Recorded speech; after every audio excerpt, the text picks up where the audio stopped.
Hello, hello. This is Veronica from Human Design Journey, and I'm so glad to have with me today a very special guest from all over the other side of the world in Australia. Here is Lisa Maree to your attention, guys. Hello, dear. Hello, Veronica. Yes, the opposite side of the world. Yeah, actually, when I found out in the dream rave in human design, uh, which is studying the dreams, it turns out that we're dreaming, and our dreams are influenced by what is on the opposite side of us in the world. And I checked. So Sofia is Bulgaria is on the other side of the ocean, actually. So we're dreaming of the ocean, and the ocean is dreaming of us. That's nice. So we're not exactly on the other side, but yeah, Australia feels like so far for me from Europe. And also it's so weird because we first had a mistake with our interview because of that weird, huge time difference. But also we are the opposite parts of the southern and northern hemisphere. So also the seasons are very different. And I find this also quite weird. Actually, you just shared, you said you were a sunlight being, right? Yeah, I enjoy yeah, I wake up with the birds. I've always been like that, like in the morning and then tired at night, I guess. Yeah, being a projector, I get quite tired from a busy day. I'm a strategic being, busy mind, body. But yeah, innocence, motivation. But yeah, my determination left fixed, color one. But yeah, I sort of see it more as the I don't know, the color six natural shores in the environment. Yeah, I'm kind of like want to get out there while the sun's out, it's natural, and go about my day and then it's done. So yeah, up with the sun, down with the sun. Mm-hmm. So now it's autumn there, right? With us, it's spring. Yes, yeah. And do you feel any changes actually with the seasons? Oh yeah. Yeah, yeah. And it's funny, like before I knew human design and knowing that I was the vessel of love, right on these pivotal changes around the wheel. I used to always organize with my previous business, which was in fashion. I'd organize to get some girls together from different businesses that I'd collaborate with to do like a seasonal equinox or get together in these, yeah, transitional periods. And I've always enjoyed them thoroughly. Yeah. And felt the shift and the change. Like now I'm feeling this deep nourishment and rejuvenating yeah, feeling from this hot summer. Yeah. And it's interesting, our summer is in mutation, right? It's Uh-huh. pretty like it sounds heavy hitting, but we don't know any different. But yeah, it surely does get hot. Yeah, it's interesting to have mutation in a summer period. Yeah. But yeah, it's all upside down. We're upside down. Yeah, I yeah. should interview upside down. Yeah, and yet we're so connected, indeed, via human design, like talking our Chinese language, you know. Um, because we directly went into the variables, and of course, my channel is visited with a lot of people who are just beginning their experiment. But guys, the Jibula Jabula is there. You will get to know what it means with time if you stick long enough. Um, yeah, so Lisa, you're a projector. Actually, you're a mental projector, and this is a very rare kind. Would you mind to actually share what it is to be a mental projector? What it was for you to find out that you're this type? Did it automatically kind of make sense to you? And what's your story? How did you hear about human design? And you mentioned your previous profession, so I'm super curious to find out also about that. Yeah, okay. Well, I guess the start of the story with human design, and yeah, figuring out and looking at the design. And it was actually one of these gatherings that I had, and there was a girl that came all the way from Canada. She was a 4/6, funnily enough, and she was a projector. And my friend had invited her to this gathering, and I ended up hosting her and having her here. And she did a talk about, she did this in self-empowering women, being empowered. And I was like, oh, I'd love for you to come and, do a talk on that. I'll gather everyone together. 15, 46, it's like this vessel of love. It's just like this, loving the diversity. Come on, come in. And at my home, Open G. And yeah, she was talking about all these other modalities that she did. And then that evening we just got talking alone, and she mentioned human design, and I was like, this sounds interesting. I've got the channel of curiosity, seeker, and logical. So I've got the logic and the abstract, the 1762, which is an organizational being. So I used to organize events, organize things, and yes, stimulate people through stories. There I am. And anyway, so I'd always been a seeker, but I'd never heard of human design, right? But once you know it, you look, it's everywhere. It's like, what the hell? But she opened up my chart, she popped it in, and she's like, whoa, the vessel of love. And I was just like, whoa, what's that? you know, and looked, and I saw all this openness, but this mental piece up the top, like, you can see the outline of a person. And so I don't know, it just hit me like, aha. And I wasn't freaking out that there was so much whiteness there, which a lot of people do. They're like, what's going on here? But I'm like, wow, this is fascinating. And literally spent the next 3 months in retreat. I've got gate 33, line 2, in my environment as well. So sort of retreats, gate a retreat, retreated in my privacy, and went through this my body graph thing, in so much depth, opened up everything, paid for all the advancements, and sat there and went through it. And I'm just like, oh my goodness, this is so me, this sounding board authority. People have said to me, they're like, it's like you don't even need me. You just come up and you start talking, and then you're like, got it. That's for like simple things. Like when my child was born, Indy, May, her name is, I was driving my mum crazy because I'm like, white or off-white curtains? And she's like, oh my God, just make a decision. White or off-white? It's a very simple thing, but it is a long-term decision. So I did take a little time with that. But yeah, understanding that I need to talk things out loud, and I'm so open and I take everything in. I'm very sensitive.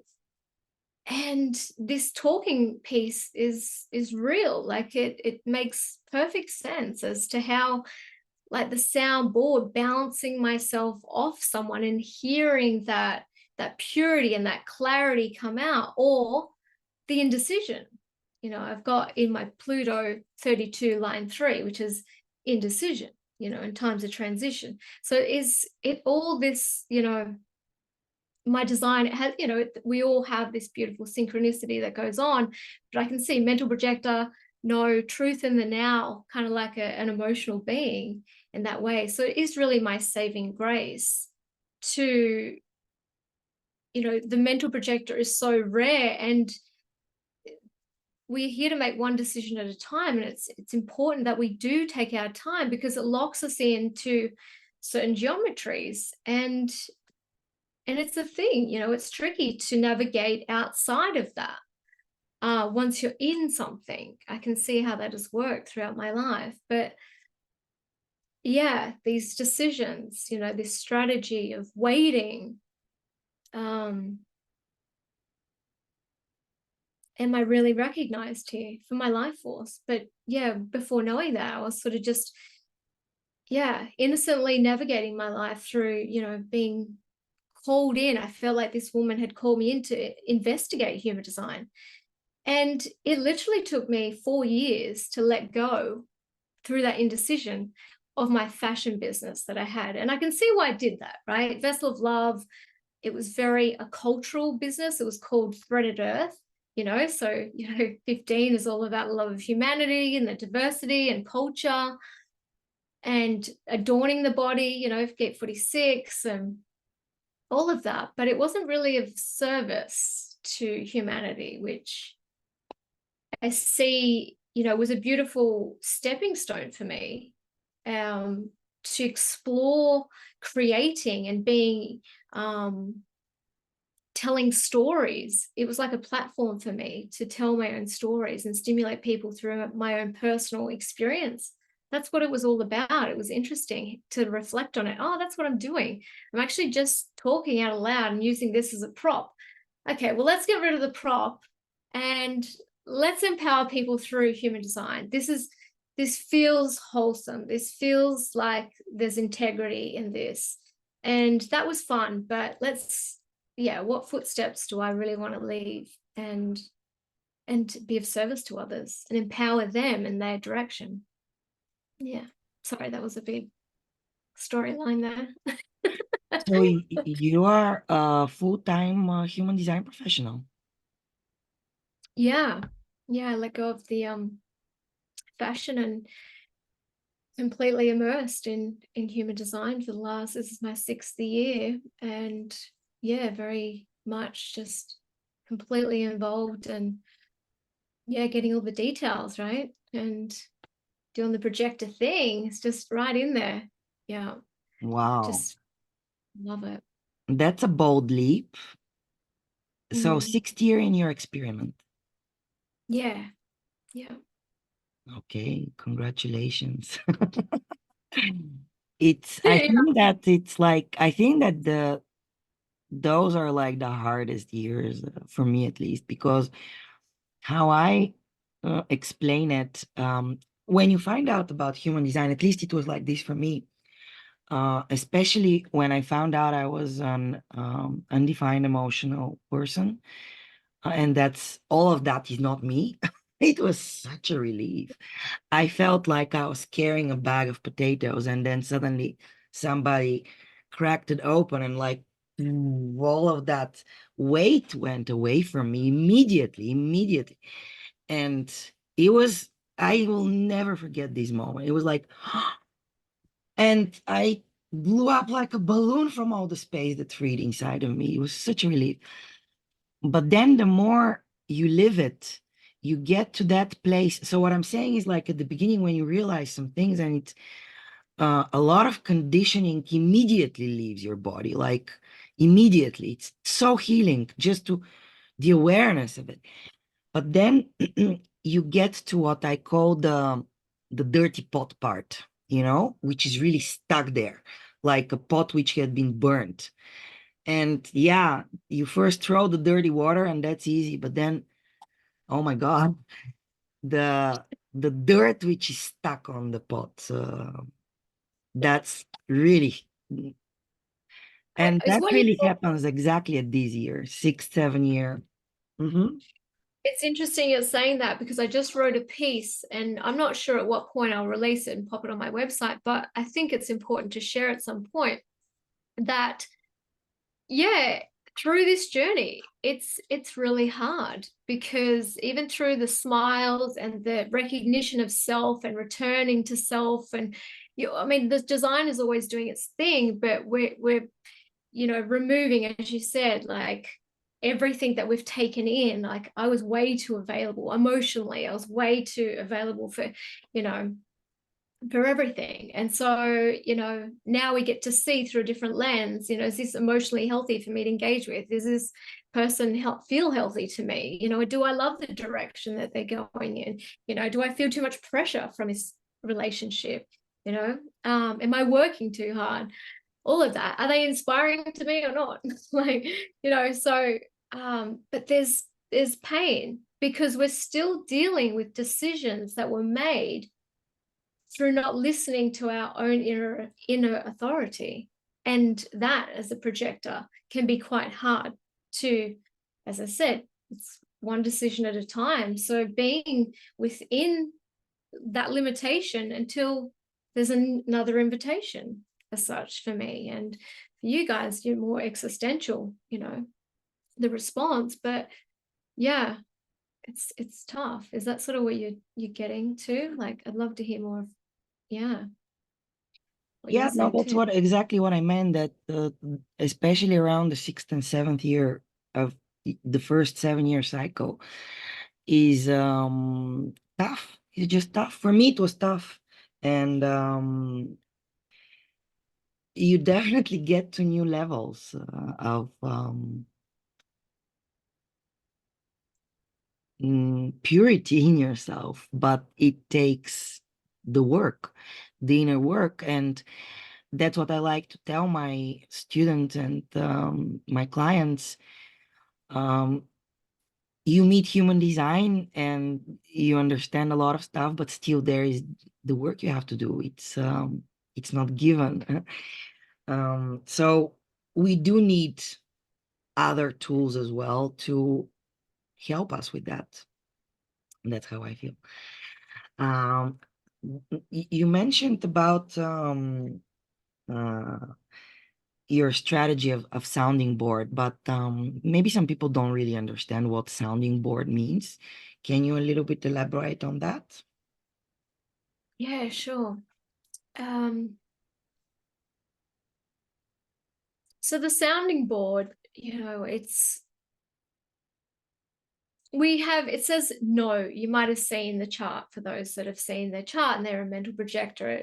Sometimes I think it's on my body graph. It says no inner authority.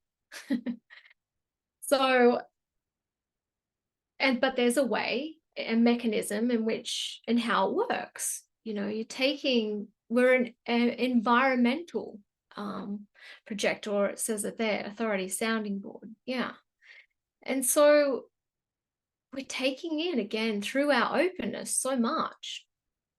And sort of, as I said, like, through the invitations that come, I'm sampling this through this openness. Do I find them mentally inspiring through that open head of mine? Like, I can identify very quickly whether I find someone inspirational or stimulating for me. And if I don't, it's not like I'm judging them, but I just choose not to really play with them in that sense, because it's boring for me. I don't have the gate 13, the listener, although we can all listen, right?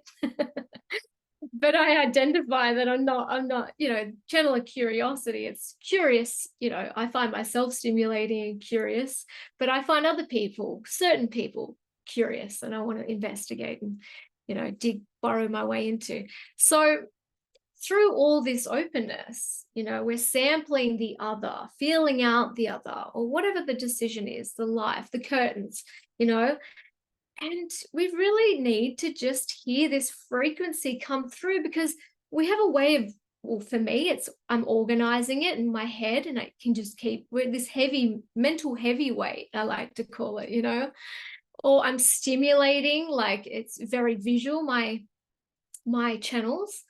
And whatever channels they may be, whether it be the head, the arch, or the throat connected, or we have one of those three connected, two of those three, whatever the variation may be, there's a way in which, we need to get it out, and it just needs to leave the mouth, and to have someone, a variety of people, depending on how big the decision is. And the bigger the decision, the longer it'll take. And sometimes the smaller decision, I don't need someone necessarily, but it might just take time, or in a place that I'm in. But a lot of the time it sounds so much, it's clearer, and it definitely works when you have those trusted allies, those people that you can be completely vulnerable with and honest, no bullshit, right? And you can just be yourself and speak. And it's not like you're looking for their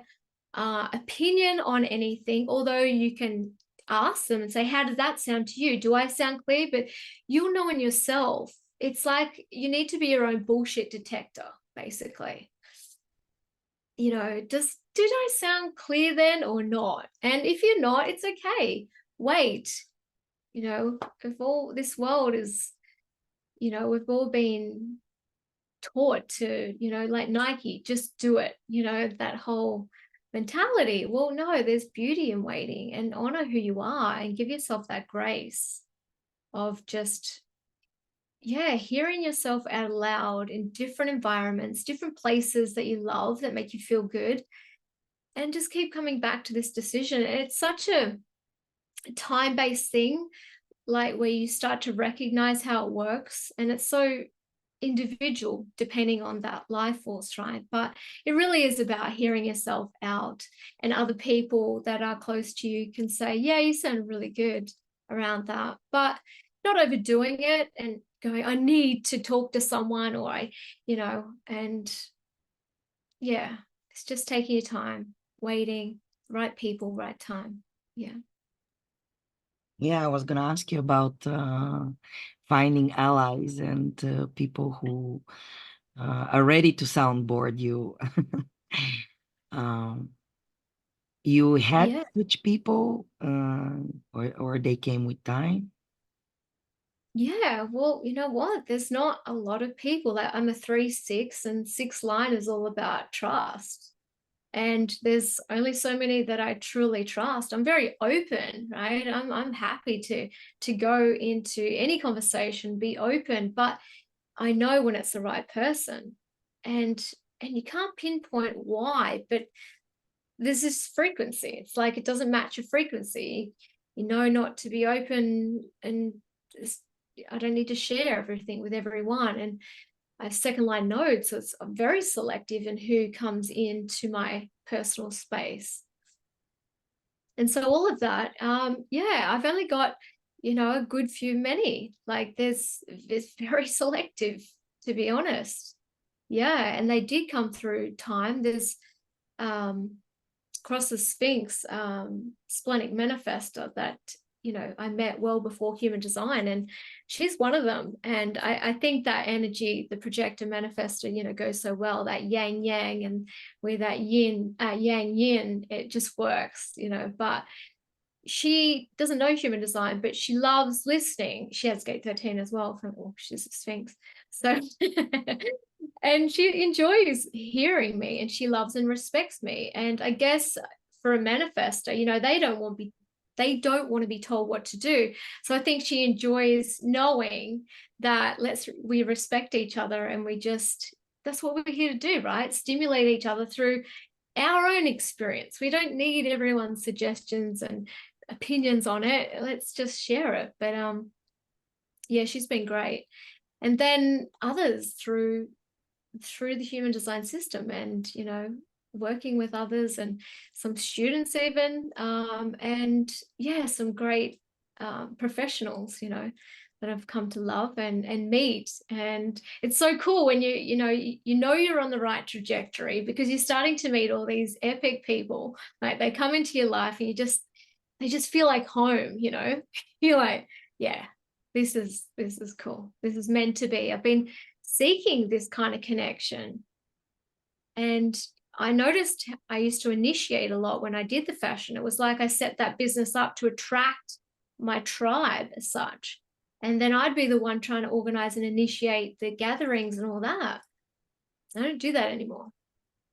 I wait to see who really wants to spend time with me, who really wants to hear what I have to say, who loves me, like who loves my ass, who wants to hang out with me.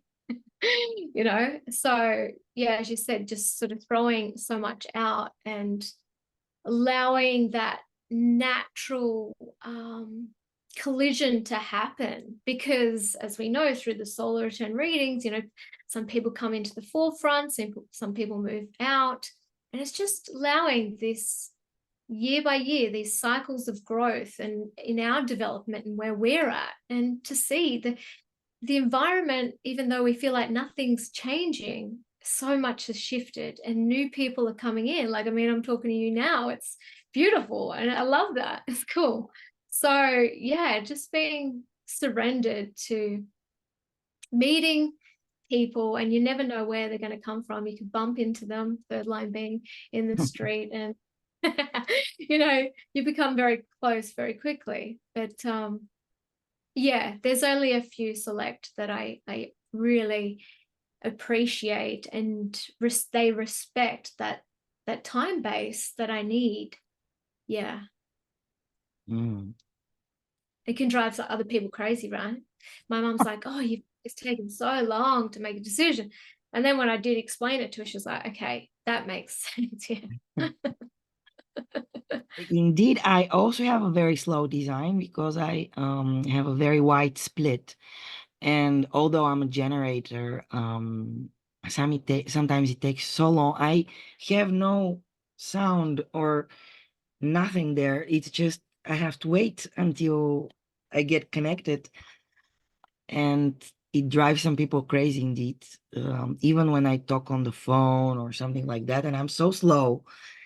Um, I can only imagine what it is to be such an open projector and really taking all that in and navigating through this information that your body has collected in your being.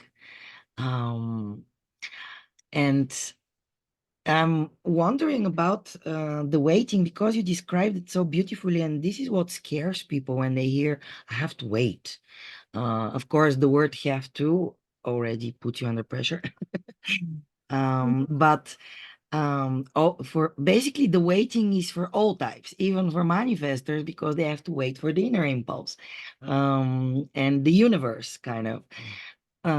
But people get so dramatic about it and get into tantrums about the waiting. It's like your life stops and you have to wait for something to happen. No, guys, life goes on all the time. And all the time, cells are being born in us, in our bodies, and cells are dying. So there is constant change. But you started describing it very beautifully, the waiting process. Can you elaborate more on that? Were you nervous at the beginning, or how did this go with when it started to settle in as a process? Yeah, well, it's the big decisions are quite comical to watch. And I can only speak through my design, and again, I noticed that gate of continuity down there in my Pluto, in my design 32.3, this indecision in times of transition. Well, things that are near and dear to me that, I had, like this fashion business, I thought I was ready to let it go. And then I went to evolve it into human design, like a collective skin, because threaded earth to me feels very collective. It's where my sun is, the collective gate as well. And then I'm like, oh no, but I already have, a business called the Eye of Innocence. That's, my human design business, which I love that name. I love creating names. But it was hard to let it go. I was like, I love that name. I built that name up. I've been doing this for 10 years. How do I let go of this thing? And yeah, it is. It's like, I guess, I don't know what it's like to be an emotional being, but I mean, we know what it's like to amplify emotions, right? Like, just holding on to this thing. I couldn't let it go. And it was driving people mad because they're like, but you're never talking about it anymore. You're never doing it anymore. You're just human design the whole way. Like, but when you're ready, it'll come. And it was interesting. I thought I was ready, and then I took it back and said, I actually, came on and said, look, I'm not ready to let this go. I'm going to release one more collection. And then a matter of months, and it was this time last year, actually. It was March 23, which is my my design birth time. And I don't know, just something washed over me, and I just felt it was just there. So it's like we arrive at these decisions. It's, we haven't met it yet. And it is this tug of war, that you're like, it's coming, you're not quite ready, but you're like, it drives you almost mad as a mental projector. It's like, I'm mentally going mad, because it's just, yes, it's such a heavy space to be in mentally. It's just always conceptualizing, always visualizing these, this big picture view. But also, yeah, the open spleen, not ready to let go. And we got to honor that if you are a mental projector, or this openness. Like, if it feels unsafe, or it feels like it's not the right time, yes, we can hold on to things that aren't good for us, products, people, places, all of that. But trusting that when that time arrives, it's just this, I don't know, you just feel nothing. It's just neutral, good, and like, huh. And then I never spoke about letting it go again. It was just this perfect moment. And so I trust that. And as you said, like, through these, through, or I'm not sure if you said this, but like through this waiting, right? So we're all waiting, but we're still involved. Like, I was invited into the situation I'm in now. Well, in this situation, I'm doing my thing, and then I'm waiting, whenever it comes, for the next thing to invite me, or the next thing, like you invited me here, as I kept saying. So yeah, this active state of waiting. And while I'm waiting, I'm investigating in what I'm mastering, the mastery of human design. And yeah, and not initiating, coming from a place that, I'm just doing my thing, and sitting back in that, surrendering and watching, like you and Julia invited me into the Human Design Festival, which I love doing that. And it lights me up. And I'm like, yeah. And then I'm here to help, encourage and embrace what you guys have organized, and empower that direction that you're on, and be a part of that. It's fun. But otherwise, I'm just doing my thing. Yeah. It's one decision at a time. Yeah. Oh my God, and thank you for accepting our invitation to be part of the Human Design Ray Festival, because it's actually, we were laughing with Julia and the third Julia, but it was you and Julia Kino that really made us feel it's gonna be okay. It's gonna be okay. There, we really could trust you, and that gave us such a nice feeling of just trust, just everything will go fine. And yeah, so thank you for that. And also with your amazing voice and admitting all the people in the room, and great job. Thank you. Yeah, it's fun. It's funny, like Julia, I think her son is in gate 32. So she's an incredible support for me. I've got the 32 as well, supporting you guys, here to support. Absolutely. But yeah, Julia Aquino, incredible. Like, I would not feel comfortable myself of doing what I did without her actually being there. And I think I said that to one of the Julias. I was like, I hope Julia's coming this year, because I really enjoy, she's just always had my back. Yeah, fantastic. Yeah, but thank you. It was so much fun. Yeah. Yeah. So about the invitations and the projectors, um, we know that it's about, and you mentioned it, the bigger the thing, the more important is how you take your decision, and to take really your time. So in general, we're talking for projectors to wait for the invitation, especially for four things which really can influence their lives, like who to be with in whether a friendship or a love relationship, and for work and where to live. So those are really the four things that projector have to wait for the invitation. But how is it in your life? Do you wait for invitation for everything, or um, just, I know that with time, when you become more sensitive, it's kind of, it doesn't even feel good if you're not really recognized and invited into everything you do. But how is it for you? And how did it change with time also? Maybe. Yeah, this recognition that the projector has, we can see so much and we want to just get really invested in things. And, my Jupiter is gate 18, line 3. So it's, I've got this critical eye. I can see so much, and mental projector, big picture view. And I want to organize things, and I'm stimulated and excited. And I want to act out all these ideas and bring people along with me and all of that, And yeah, it's a burnout. It literally is. um, yeah, there was a point that I got to that, I could feel well before I knew human design. It wasn't too far off, actually. It was like 6 months before it bumped into it. And I was feeling burnt out.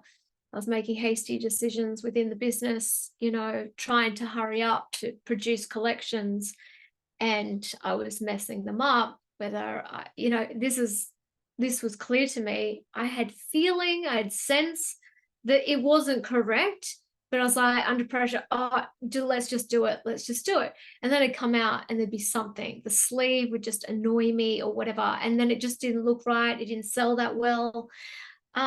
So yeah, it was fantastic going through my living your design and seeing, yeah, that route was a big one for me. And just to slow down, slow everything, just to slow down.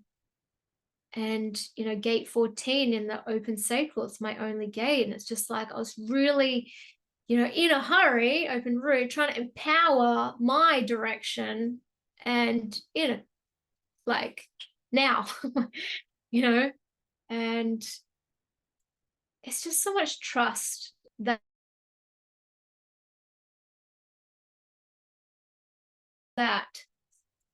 we're all held if we just let go a little bit, and become that beautiful witness of the life, and seeing what comes in. And yeah, these big decisions, who to love. I've been with my partner for 15 years now, and back then, I think I just went through my Saturn return. Just was 29 when I met him, and yeah, we just got along really well. We were friends for a year. He's a 4-6, strangely enough.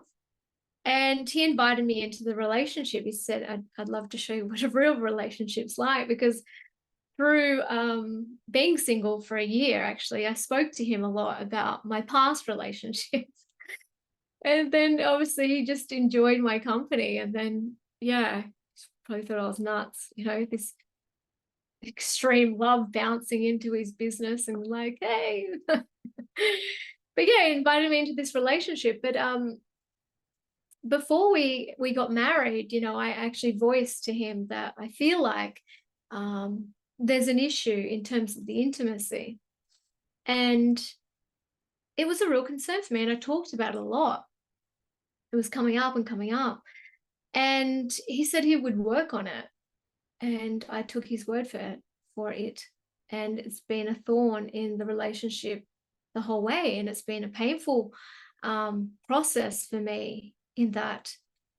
And many cycles, which you'll enjoy that word, I guess, because you're all about, going through cycles of, is it me or is it you? And then it's like, oh, how can I fix this, right? The zealot. And how can I make this relationship what I need and make it work and all of that? Because it's perfect in all these areas. It's just it's one thing, And then human design came about, and it's like, I think this is going to show me the answer. And so a month, like learning about and studying and becoming a professional. I'm a guide at the moment, certifications coming up. But yeah, diving in like to the sexual mechanics and seeing this is mechanical. There is, yeah, okay. So that's what my authority was talking about back then, but took someone's outer authority as, okay, I'll believe you, that I'll take your word. And yeah, but my body, my natural knowing, my unknowing knowing knew, that, so authority is always doing its thing. It's just that the mind gets in the way of it. It's like someone will say something. Like if I'm soundboarding, I can easily get swayed away from that, because they'll give me their opinion on it, and I'll be like, or someone that's splenic, they'll be like, get that intuitive hit in the now, and then they'll tell someone about it, and then, we'll talk them out of it or whatever. So it's always there. It's just that we, don't honor it. We haven't been honoring it as such, not all the time. In some cases, yes, but yeah, so it's interesting. And then, just surrendering, and there's no blame, shame, fault in any of this. It is just what happens, and these geometries that we get locked in because of certain decisions. And so, I will never not listen to my authority again when it comes to, and that's the wisdom, right?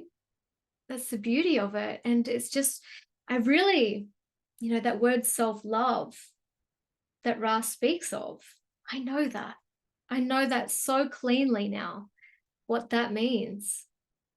Just honoring, surrendering, and no blame, and, respectful of everyone else's uniqueness, and loving and respecting of who my construct, my predisposition, and what I need, and how I'm nurtured correctly, and being okay with that, not thinking it was a problem. Yeah. I don't know if I answered your question there, but that was a little story that popped out. That was so deep. I got goosebumps because it really shows your body always knows, and it's really the mind which is in the way of things, because it's kind of always speaking from a place of luck. I don't have it. I want it now. And yet this question came to my mind. So can an invitation just be in the aura, let's say, not voiced out? Can it be a feeling or Well, not? it starts as a feeling, doesn't it? Like, I mean, it does for me. I'm feeling so much. And this soundboarding thing, it's something that has to come up. I need to talk about it. Another case was while I was doing the Living Your Design, I was considering having another child. But what I noticed I was doing, we hadn't even got to the authority piece yet. We're going through all the centers first. And I was starting to talk about having another child. Well, I don't have anything in the defense circuit whatsoever. I'm not a generator, I'm a mental projector. And I kind of felt like, I loved the experience of being a mum, and I love going through that birth thing. It was 5 hours, empowerment. She was born naturally, which I wanted, and it was an experience. I've done it. I guess gate 35, been there, done that. Next. I don't need to do it again. But everyone's telling you, oh, you should have a second one. But I brought it up because I was talking about it. I could hear myself saying what I was saying to you. Like, I don't think I need to do this again. I've got a child. That's family, right? And then in class, my teacher, Lavina Archer, she pointed out, there's nothing in this defense circuit. And Ra, I think she quoted, especially mental projectors, we're here to parent humanity. And I like that. I was like, yeah. And I felt so good because I was talking about my decision, because this was a decision that was coming through me, and I was starting to talk about it a lot. And so many people, going, oh, you sure, it'd be great, and all of this. But yeah, it was perfect moment. And I'm so grateful to have brought that up in class at the time. And when she said what she said, and I was like, okay, this is the authority. She's like, absolutely. Again, like that decision, letting go of the business, I just felt good, and I felt amazing. I was like this baby goat that was just like, yes, yeah. I'll frolic around, and yay, I honored my authority. This is what it is. And so I got a glimpse of it and reflecting on it, through many decisions that I've made, especially that large one, of course, who to love. Yeah. Actually, now that you mention your child, I saw that picture you posted yesterday from Mother's Day with your daughter and your mother. Such a beautiful picture. And it made me think about indeed projectors being parents. I love that parenting humanity. It's such a good analogy. It's true, actually, it's true. In my communication with projectors, I feel held by my hand, so to say. Although you could also look at profiles, because right profiles are more, I don't know, let's say left profiles sometimes are like um, the grown-ups, But indeed, projectors are here to parent humanity. And my question is, first, how is it to be a parent? Because indeed, for projectors, especially if they don't have help or a sacred partner, and it can get tough, I presume. I mean, it was tough for me, not sleeping. I don't know how it was for you. And then I want to return you. So from motherhood, I want to return you to your childhood. And I don't know your family, but projectors do have. My best friend has a projector baby. He's now 18, but I saw him. I'm his godmother, and I saw him from being born. And it's so weird when this little kid comes and starts guiding his parents. It's so weird to see. So how was it for you? How was your childhood? And I'm curious. That makes me chuckle because my daughter is a self-projected projector. And while I was carrying her, actually, I didn't get any morning sickness whatsoever. So she's just defining my G. That's the only conditioning I was getting from her. She's a left angle, 5'2", and she's an organized alpha. And I so see that, in her kindergarten, everyone swamps around her. They love her, and she does. She's organizing them, and she's being the leader. And she's got a full, like, her channel of organization. You get to hear it in its purest form. Like, now I recognize how I can sound with that, logic. It's so, the reasonable, unreasonable voice of logic. It's so black and white, and it can be so dry and sound very pushy. And my partner, he's just like, sometimes pulls her up, like, that sounded a little, stern, or, and I was like, no, that's who she's here to be, like, this is awesome. I love seeing this. This is cool. And she even gets the finger out too. And it's like this little, sorry, the word Hitler, but like, she's like, she knows what she's doing, and we need to respect them. We need to respect no one above, no below, right? We're all just a perfect piece in this frequency dance. And I love it. I think she's just incredible. Seeing it so pure. And for me as a child, yeah, I just remember wanting to get to know my parents on a very deep and intimate level, like as people, not as parents. And so I'd always sit down and crack peanuts and listen to my dad's stories. He was really interesting. And then mum, and he was a generator. All 6'2s, all my family, my brother, my mum, and my father. Got 6'2 in my nodal environment. But yeah, my mum, she, yeah, just thought I was always tired, funnily enough, because it was exhausting.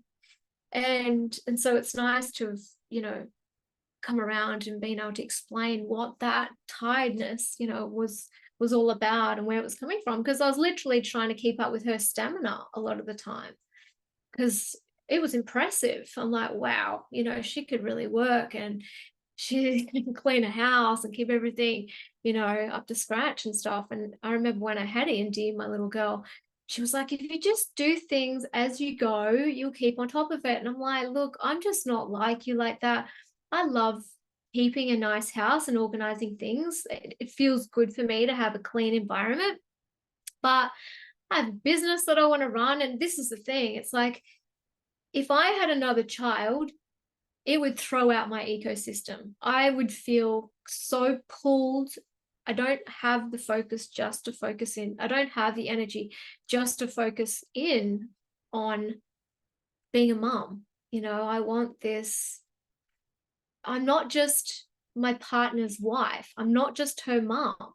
You know, we are individually ourselves. We're not seven center. We're not Stepford moms or wives, whatever you call that. And it's okay, enlightened selfishness, you know, it's, I need to have my life experience too. It doesn't stop now because I have her, and she is a left angle, and I can see that how different that is. It's so nice to see how she wants to get in, and me to always watch her and always want me there, whereas I didn't mind being a little bit more going as a right angle, doing my own thing.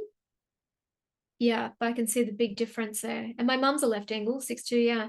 And those two, I mean, through their electromagnetics and how they connect is quite cool. But yeah, you can see that they both just, yeah, really loving that attention. Whereas I'm just like, give me some space, you know? Yeah. Um, you mentioned a little bit earlier about self-love. I want to Yeah. touch on that topic because people feel sometimes that in human design we're talking about egoistic self-love or narcissistic self-love. And I want to like shed a light on what self-love is. And I would love to hear your take on that because you described it so beautifully earlier, but if you can focus on that alone, yeah. Mm. Yeah, there's a few ways I guess I look at that. And one, it's, you know, when you first come into human design, as you said, you know, when you see your design, you're just like, oh wow, there's a sense of like, yes, this is me. And there's this acceptance of who you are, and this curiosity, like, this is me, let me investigate this and see how true it is. And you get to, you know, see through the empirical the empirical application of it, like step by step, moment by moment, year by year, and how true it is and how it works. And yeah, it's just no fault. Like, this is who I am. This is cool, you know. And then there's, yeah, just that acceptance of oneself and the acceptance of the other, and being able to have a container of love, but that, you know, like, yeah, this is you, and I don't want you to change. You know, you're great. And I don't want to change either. And this is why I'm the way that I am. And I love being alone. Like, you know, if we can't be alone, and Ras speaks about this a lot, you know, you die alone. We're born into this world and we die alone. Even if we've got company, we can still be very lonely. And I don't know, I hope everyone can attain that level of being okay in that aloneness and loving oneself, and being able to sit and just be in a paddock, just be wherever you are, and just feel the beauty of what it is to be oneself in this, you know, this duality that we're in. It's both pain and pleasure, and it's always shifting and changing. And so, yeah, some days are harder than others, but it's just navigating that moment by moment, coming back to this, you know, there's three truths. There's the past, there's the future, but there's the now. We can only be in that now, in that acceptance of now. Like, that was the beauty of human design. Instead of like seeking out there, like religions, like if you say 10 Hail Marys, you'll go to be with Jesus or whatever. It's like, well, no, we can be with self and be grounded and have this experience, and yeah, in a lovingly way with oneself. Self-acceptance brings self-love. Yeah. Mm. And I would add, and that brings acceptance to the other too, because the moment you start accepting yourself, you're ready to accept the other as they are. Actually, Yeah. um, if you don't know what color green is, how can you see it in somebody else? So if there is no self-love, how can you love anybody else? Totally. And that's what we're here doing, aren't we? We're developing this beautiful emotional intelligence. And it's so nice to be able to allow people to express themselves just purely as they are, because that's the closest thing we get to being able to see behind their eyes, like that's what we're here to do. Be interesting, as Ra says, to one another. Because it's fascinating how you see so differently and your life experience. And yeah, but not forcing that on anyone, again, that interconnection and that time, and seeing who comes in and who comes out and how they feel. And it's wonderful just being open to life, instead of like the homogenized way of like these pentas and this is your family and we don't talk to these people or whatever the case. It's just like breaking free from all that bullshit, stepping outside of societal norms. It's just, it sounds rebellious, but it's so beautiful and clean. Yeah. And as we know, times are changing, and less societal norms matter. We see it all around us. Even Eurovision, the song contest that just finished, the first non-binary person, which is actually not finished mutation, as we know from human design, but all this gender fluidness is only normal with the raves coming. But it is happening in the world, and I'm so glad we met human design so we can be in peace with that and know what's happening.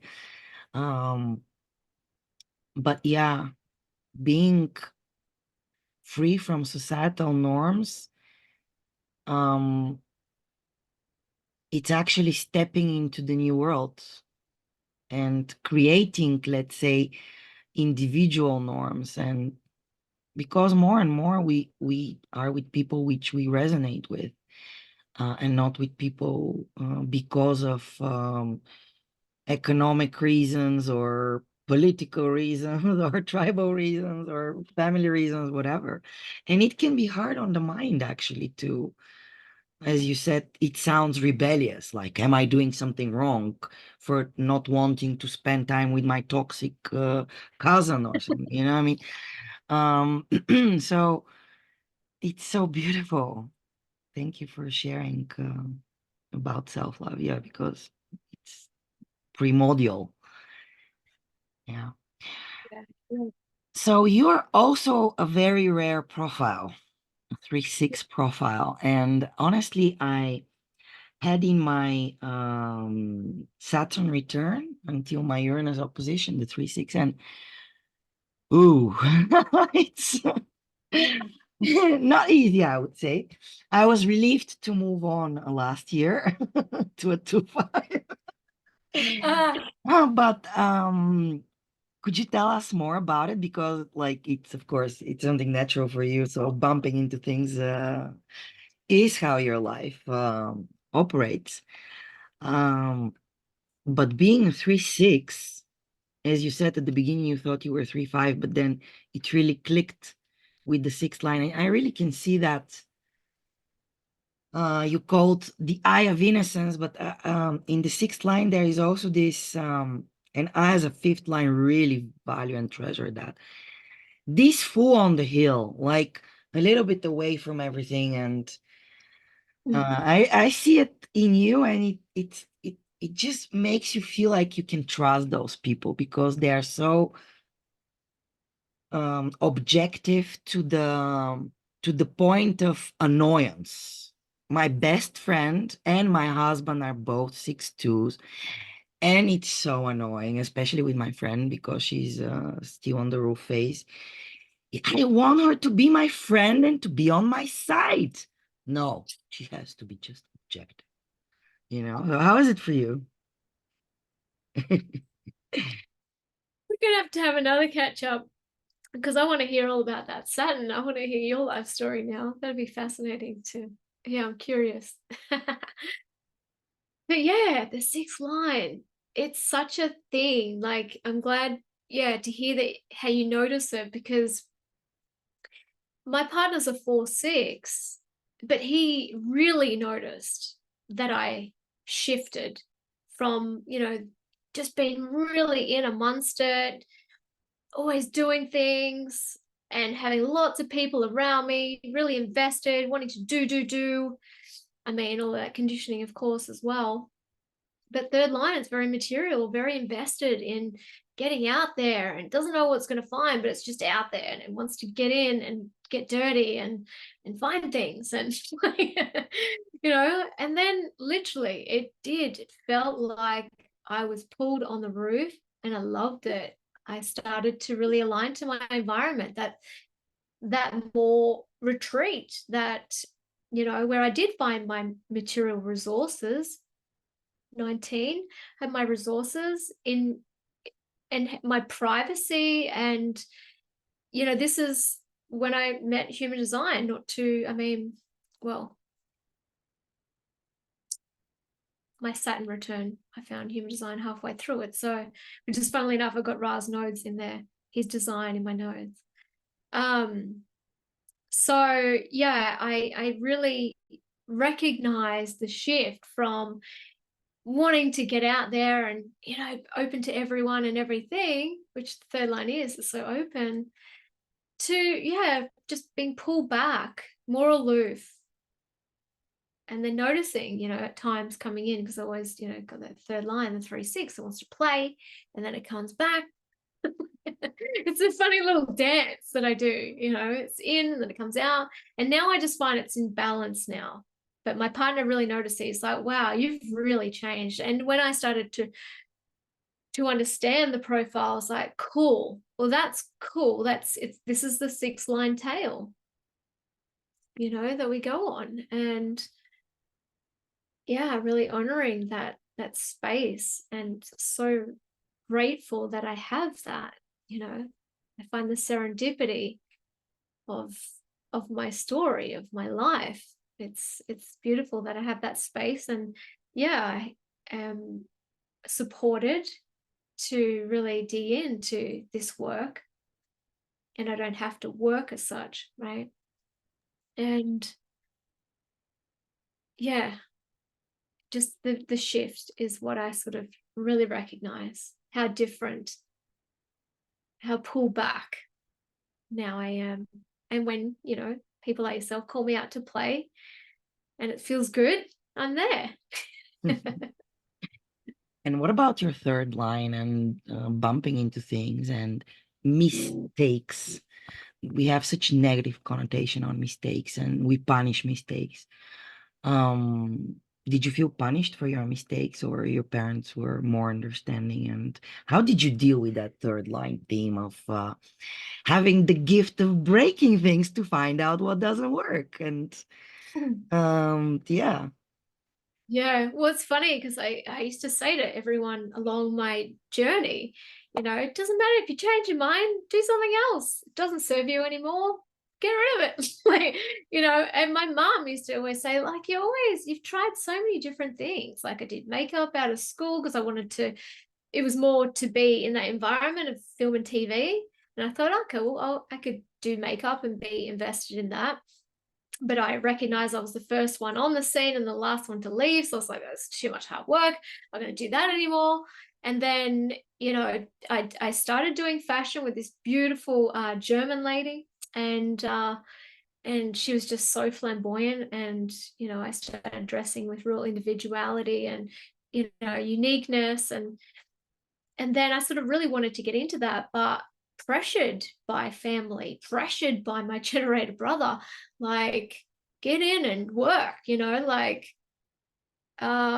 But in school, I was studying environmental studies. I really wanted to study and continue to study, but yeah, pressure to get out there and work. And so I started just chasing money, and I just wasn't finding what I wanted. And I was okay to play with it for a while and then next kind of thing, you know? And it's funny. So it's funny that, yeah, I haven't been pessimistic around that. Maybe it is the optimism of the body that naturally holds me, and my motivation's innocence, the 6-line body, optimistic and all of that. So I've never sort of looked at them as mistakes. I find it funny, more humorous and like fun, playful, and I don't have an issue with like whatever calls me next, you know what I mean? Like open G, it's like I don't know what role I'm going to play until it finds me or I bump into it. So like, I'm cool with that. I like it. Yeah. But it's just in those scenarios, the overworking, the over pushing, and then being the generator in all of that, that's where it becomes, you know, harmful, detrimental to my health. Yeah. So that's actually my last question is about work and the projector. You mentioned several times, oh, this is too much work, or that you're being pushed to work. And when projectors come to human design and they hear you're not here to work, and they're like, yay! Or some of them are like, what do you mean? Like, they can totally not grasp the concept. And of course, they're energy projectors who need to take their energy on something. But for the projector, the moment they are with another human being, their aura focuses on them and they're working. That's it, whether they Yeah. want it or not. So, We're working, still yeah. working. Yeah. You know, it's just that slogan, isn't it? Not here to work. I mean, we're all here to be, the way I like to talk about it and speak to it is we're all here to serve one another. So what are you in service to?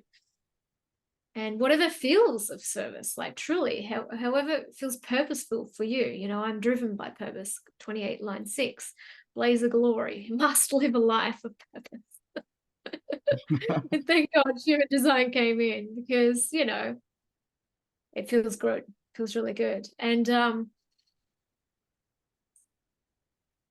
being a projector, you know, it's like with this facilitator, you know, by being connected with a generator partner, I feel like I have brought him success to his life, successful within his business. And it's like not that I needed to guide that the whole way, but just by being in aura with him or being connected to his energy, you know, I've helped.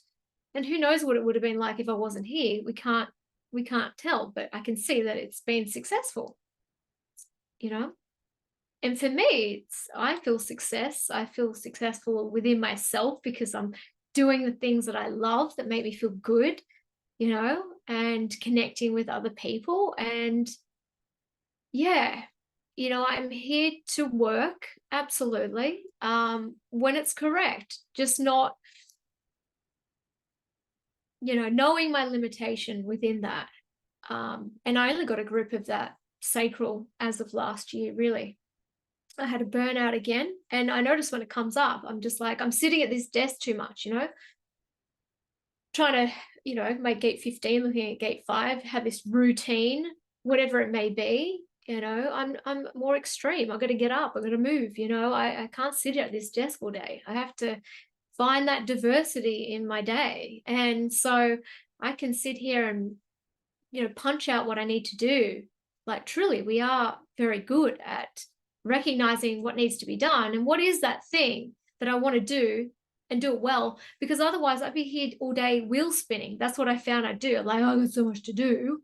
Well, there is so much to do, but why don't you just do one thing, do it well, and come back to the next thing whenever? And that was one thing that I, you know, sort of corrected in my life, like not trying to, yes, I've got all these things that I can do, I can see, but I don't need to implement everything now.